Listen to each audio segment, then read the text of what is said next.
Good evening and welcome to tonight's program. Tafshin Lamed Hey, 1975. 45 years ago, the Rebbe began the call to action in Mivtza Taharas HaMishpacha. Tonight we will hear from Mrs. Estee Schneersohn as she shares a retrospective on this call to action.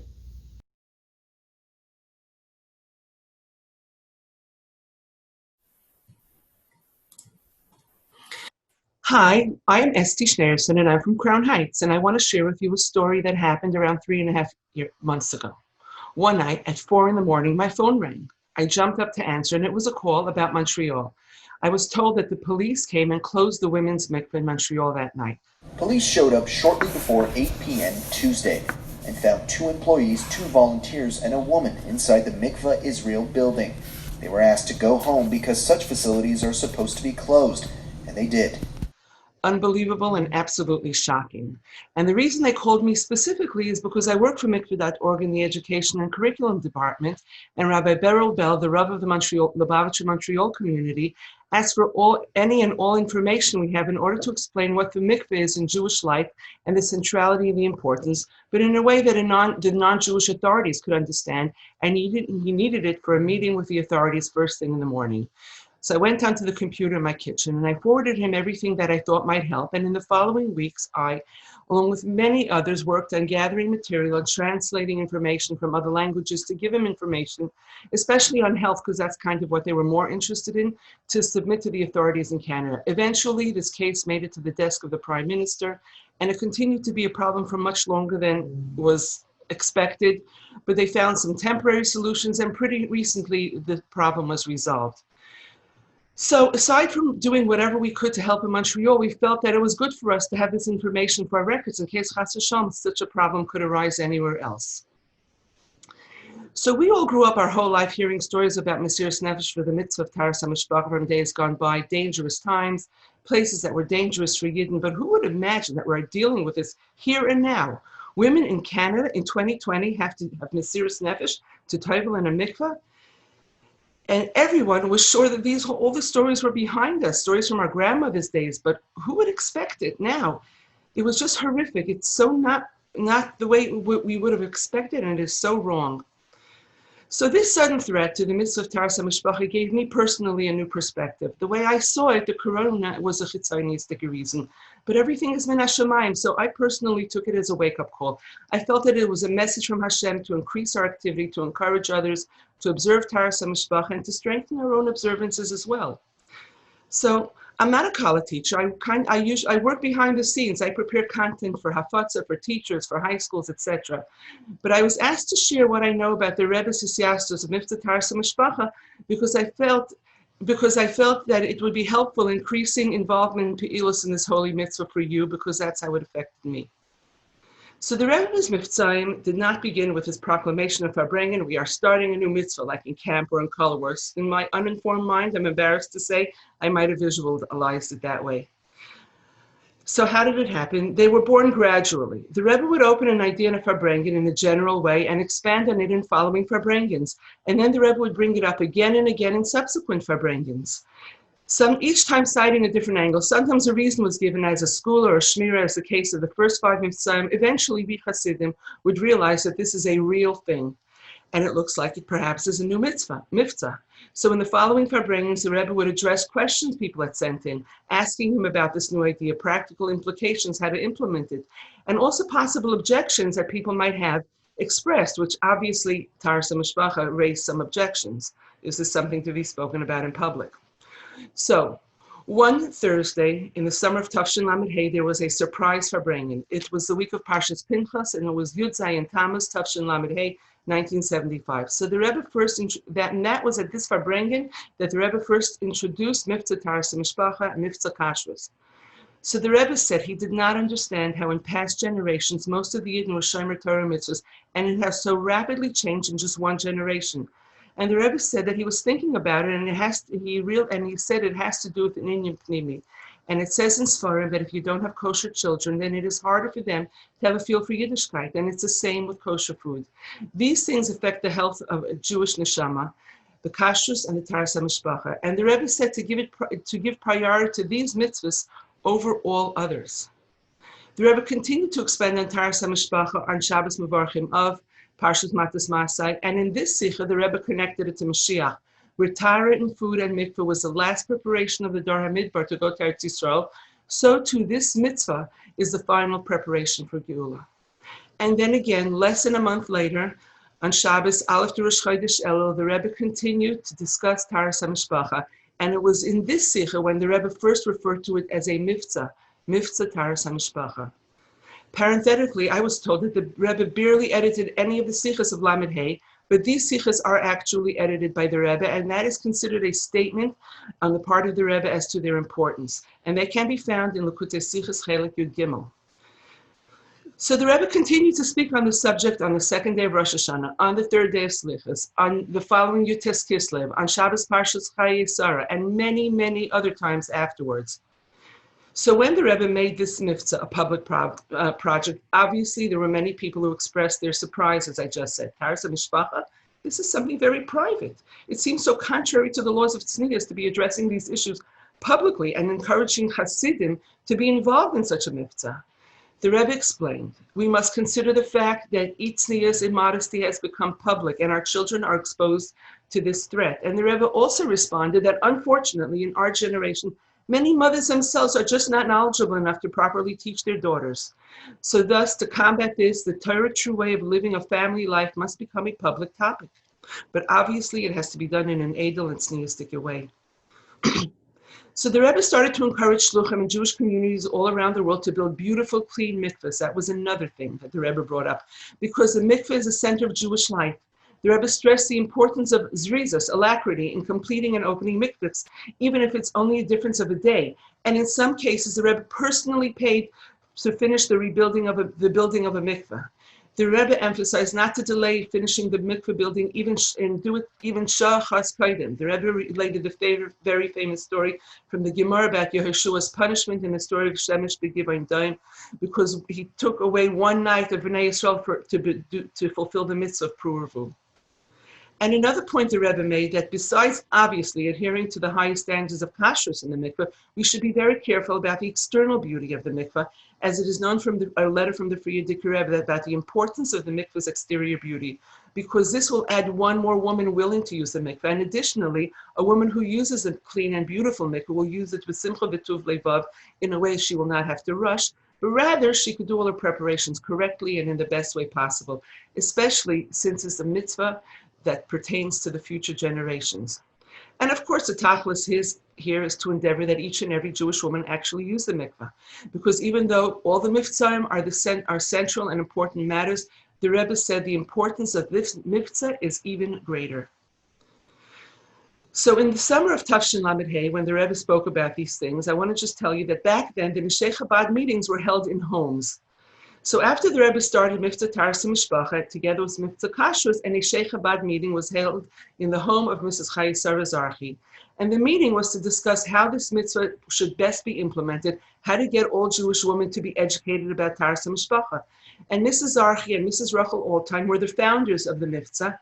Mrs. Altein stepped down after some time, and Rebbe Tzlachavet Hecht stepped into the role until she retired from the position many years later. Mrs. Chayei Sarah Zarchi alone remains at the helm of Mivtza Taharas HaMishpacha until today. So in the original Sikha, the first one, the Rebbe mentioned about the availability of brochures in all languages on the subject facilitating keeping the mitzvah. And the Rebbe said, Sifaran brochures, the Rebbe said that word in English. Mrs. Zarchi took this as a mandate that we should be spreading our word through printed material. And so as the focus of the Ma'asid was to print, because let's remember this was long before there was internet or WhatsApp or any other way to reach people. So printed matter was a very important part of outreach. In 1976, on the Sikh of Aleph Rosh Chodesh Elul Lamed Hey, the Rebbe spoke about the importance of menopausal women going to mikveh. The Rebbe cited ruchniistic reasons. So this was the project, was the first project of outreach. We printed our very first brochure. It was called It's Never Too Late. In the late 1970s, in the late Lameds, the Neshei Chabad set up a speakers bureau. We brought people to train women to learn public speaking in a professional way. And in general subjects, and specifically in this mitzvah, Rebbe Yehuda Krinsky was one of the first people to address the speakers bureau. for the next few years. So the focus of the Mossad was to print books, to print pamphlets, write-ups, articles in journals and newspapers, as well as to send lecturers to all sorts of places wherever it was asked for or we were able to bring ourselves in. So I want to just pause for a moment, and I want to talk about some of the hayras that the Mossad Mikvah.org, or at the time it was called Taharas HaMishpacha International, Taharas HaMishpacha, Mivtza Taharas HaMishpacha, got from the Rebbe. So everything, of course, was sent into the Rebbe for his approval as a duch until the last detail. And of course, if the Rebbe did not approve of something, it was not done. So you can assume that anything that Mossad did was approved by the Rebbe. I'm going to give you a few examples of hayras that we got over the years. One of them, the Rebbe said to use only clean language. Now, this is the policy of our Mossad. I understand that a lot of shluchim feel that they're more relatable if they use a language that people speak, and perhaps they have a makor for this, so I'm not going to, comment on that. But in terms of our Mossad, we have a hayra from the Rebbe to use only clean language.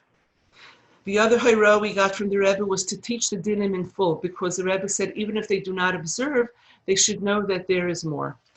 Now again, shluchim who are dealing with people who are very reluctant to keep this mitzvah sometimes just abridge the whole course, and b'das tachtun we could understand it, but the Rebbe's hayra was to teach the dinim in full, and so that is also our policy. Obviously, you have to do it in a way where you don't scare people off, and you have to do it in a tactful, delicate way. But teach the dinim in full was a hayra from the Rebbe. The Rebbe said that every woman should review the laws of Taharas HaMishpacha once a year in a class and alone with her husband. And actually, we now have a slideshow of the review of dinim on our site, mikvah.org, which is wonderful and available to all. The Rebbe also paid attention to details that were seemingly minor. For example, I guess something with graphics was sent to the Rebbe, and the Rebbe said that when you're publishing brochures or books, do not use the color red or black as part of the design. Black for text was fine, but not to use those colors in the design. Okay, so in 1981, so in the Sikha, so now I'm going to go through Mem and Mem Aleph. In a Sikha to the women in honor of the Spring Convention of Neshei Chabad on the Sunday Yud Zayin Sivan, the Rebbe spoke, Tafshin Mem, the Rebbe spoke from the heart about the importance of having children, encouraging childbirth, and imploring us to avoid family planning. So through connections of Rabbi and Rebbetzin Hecht, meetings were held in Manhattan with leaders of other community, important men and women in leadership positions to spread the message of the Rebbe, at the very least, to try to encourage women in their community to have one more child. Ads to encourage having babies, discouraging family planning were placed in various Anglo-Jewish papers and magazines over the next few years, and mainly ads in the New York Times, and I think 3 or 4 of them were put in, and we all know the cost of that. It is a king's ransom, but this is what the Rebbe wanted, and this is what was done. And there were also and as many ads as we could get into minor Jewish publications. In Mem Aleph, Frida Shapiro, who's a daughter of the Rebbe's Maski, Rabbi Nissen Mendel, was a very active member of Neshei Chabad at the time. So she had an idea. She said, how about to print a book with a collection of some of the articles that we published over the years, and she submitted this idea to the Rebbe. The Rebbe was very enthusiastic about this project, and he suggested, Frida, do not print it cheaply on a soft color book. He said, print it a quality hardbound book. And she also sent some ideas of the name of the book to the Rebbe, and the Rebbe chose The Modern Jewish Woman. And the Rebbe asked that the mikveh extend a loan for payment of the book, but they were unable to do so. And so a personal loan from the Rebbe was extended to the Mossad in the amount of $10,000 to pay for the book through Rabbi Chadakov. A payment plan was agreed upon to repay the loan, and we met it until the loan was paid in full.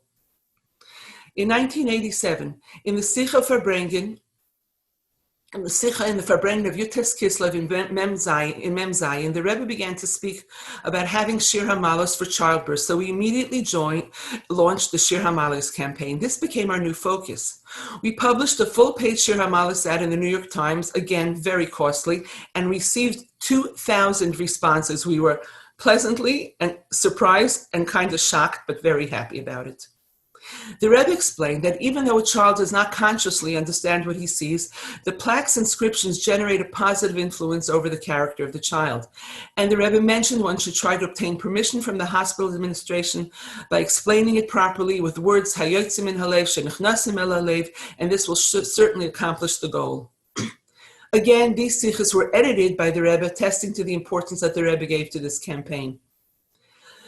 In the late Mems, the Rebbe distributed funds to Shlichus Meisters through Rabbi Binyamin Klein Shalom, and Taharas HaMishpacha was included as a Shlichus Meister by the Rebbe, together with other Shluchim, and it was the only women's Meister included in the primary list from the Rebbe. Over the years and to date, we were very busy with numerous projects like an online calendar, publications, but I want to stop at one interesting story. We translated a booklet called Family Purity, a Digest from French to English. It's like a small book about this big. And what happened was that Rebbe Tzimbasia Azim Avela Shalom compiled this digest in French and showed it to the Rebbe for approval. It included all points of Taharas HaMishpacha written in a short, small, square book. The Rebbe edited and approved it, and including the design of the book. And after her passing, her husband, Rabbi Mula Zimov, and the family found it, and they published it in French. So we heard about something that the Rebbe had edited to such an extent. So we requested permission to publish this in English, and the family, of course, agreed. They cooperated, and they even helped us enormously. The only condition the family gave was that nothing be changed from the content or even the design, since the Rebbe approved it as it was. So now let's backtrack a little bit. I spoke about the Sikh of Yud Zayin Sivan Tafshin Mem, right? So let me read you a Haisafa of the Farbrengen from the Maftechos. La'achar hasicha lenashim, masar kvoik dushas admer, le'agudas neshei Chabad chavila matbeis, I'm going to translate afterwards, avur Taharas HaMishpacha, u'lamacharas ba'boiker yitkaser harav chadaka v'shalam ba'im asu kvar mashehu, v'amar shekvoik dushas admer shlita shal kvar avru 12 sha'ot b'im asu mashu, u'lohesif b'shem haRebbe, kvoik dushas admer shlita, shelo yachshavu shemikevan shehasicha hita al shidur b'meila maskirut od b'tzach yifarsu. So he sped. So after the Sikha, next morning, they got a phone call from Rabbi Chadakov. He gave a package of coins for Taharas HaMishpacha, and the Rebbe's asking, has anything been done about this yet? And the Rebbe said that 12 hours already passed. What has been done about this? And don't think that the Maskiris or Tzach is going to do this and going to disseminate this information in the world, because it's your responsibility. So it is very clear that the Rebbe wanted things done immediately.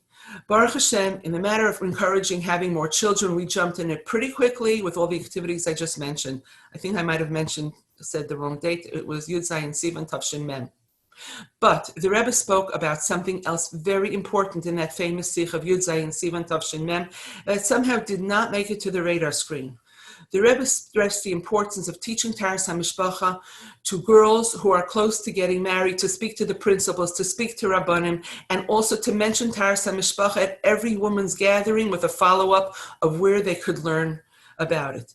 So it took 38 years to actualize this, a little embarrassing, but 38 years is better than saying not yet. And I'm happy to tell you that Baruch Hashem, our Meister prepared a program of teaching Taharas HaMishpacha, marriage, Jewish family life, and the relationship between husband and wife in Beis Rivka High School.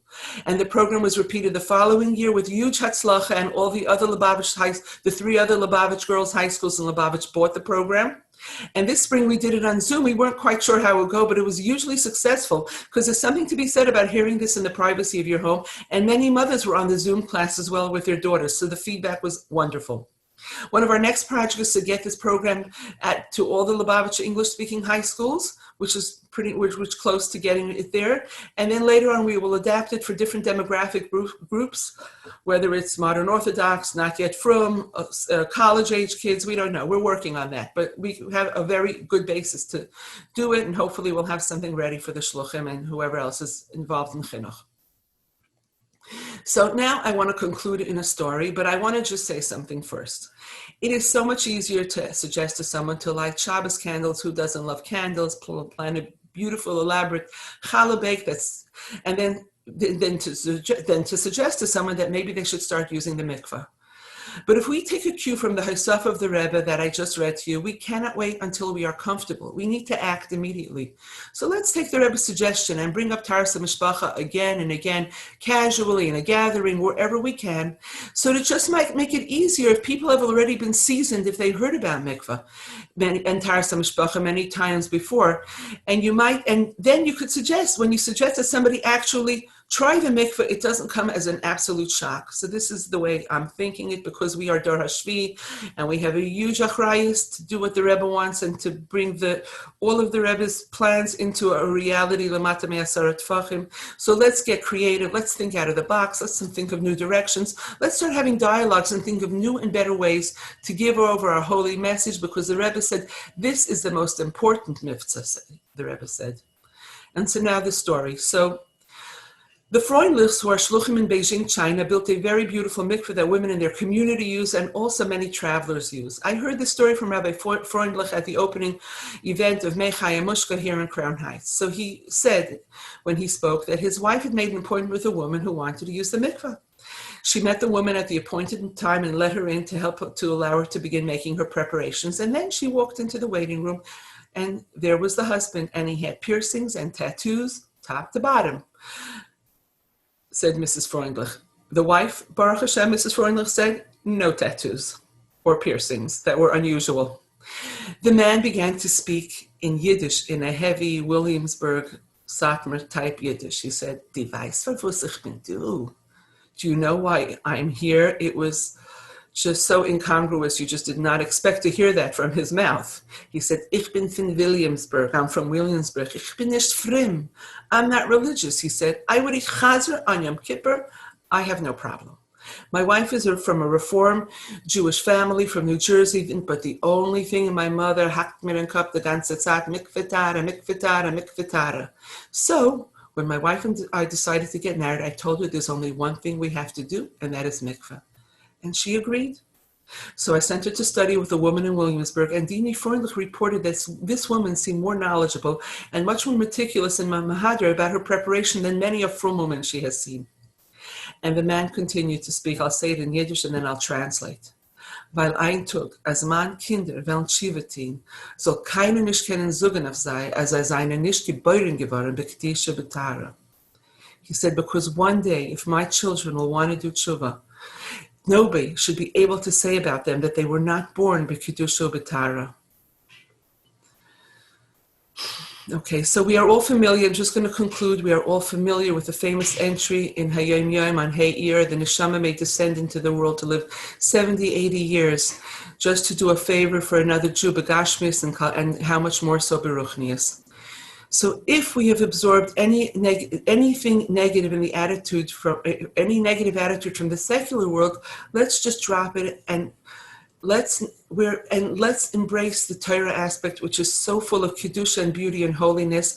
And when we tell somebody and suggest that they keep Taharas HaMishpacha, we should not feel for a minute we're putting an encumbrance on them. We are doing them the greatest favor. Baruchnias. How many brachas are associated with keeping this mitzvah? Brachas for their family, brachas for their children, brachas just across the spectrum. And when we do it, we will accomplish the Rebbe's goal and see that every Jewish child is born b'kedusha u'b'tara. Thank you for giving me your time. Thank you, Estee, for the beautiful synopsis of the Rebbe's Sichos that were the foundation of Mivtza Taharas HaMishpacha, as well as the retrospective of activities that were done in response. In the following clip of the Rebbe addressing women on Yud Zayin Sivan Tafshin Mem, we will hear the Rebbe's call to action firsthand. While the following clip does not have subtitles, Estee already spoke about the key points of this Sikha, and you have heard what the Rebbe said. We now invite you to hear the urgency and the emotion in the Rebbe's voice, the how, experienced directly from the Rebbe. Can brave nicht, nor eins lasse es la de Shem, e feiro to your secho, darfen sturmen. Und all frühen darfen verleihen bei der Rabbonim und bei der Mussersorger. Als anstatt der Ruf, man soll reden wegen Sachen, was öfter sein, ist wichtig. Aber nicht auf sehr viel wichtig, eine sichere Sache, beschaß man redet wegen Sachen, was einen Toffel. Darf man reden wegen ikedike Sachen, sollen sie gefunden bei jeder Gelegenheit, was sie macht. Nicht durchlassen, kein Prat. Reden wegen der Ruf bei Rabbim und mit den größten Sturen, wegen der klolesdicke Sache, wegen dem klolesdicken Anstell. Wir können nicht reden wegen protestdicke Dienen in der droschen Schuh, warum nicht mit das Gedenken, nicht mehr können wegen der Ruf reden bei Rabbim, aber aufstürmen in die jüdische Häuser, aber man soll wissen sein, Taharas HaMishpacha hält sich auf der Kiem von dem ganzen jüdischen Volk. Und die Gejule von Golos hängt ab an der Ruf, was Mikve, Yisrael, Hashem, Vezarakta, Lechem, Mayim, Toherem und Taharte. Soll man mehere sein und aufstürmen, der alle versammelt und bei jeder Gelegenheit, was enorm möglich, noch einmal überchasern und wieder einmal überchasern und mehr gleich zusammen der Miet, nicht jetzt sein mit der Drosche, nur gleich sagen, als sie begründet geworden, als in dem Tag und in der Show und in der Huis kleiden sich zusammen der Kreis, wo sie lernt auf Früh, die Dinim und erklärt dir alle Entweder auf alle Scheiles, wenn welche man hat was zu stellen denn, und der Iker, für was man muss das tun, und mit keinem seine, das muss gesagt werden, bei Zibur und bei Pumbi, bei jeder Gelegenheit durch Rabbonen. Und auffordern das, dass die Rabbonen sollen das tun, das ist der erste Schliches von jüdischer Freude. Und ich frage noch, wie in der Land, da die Sisterhood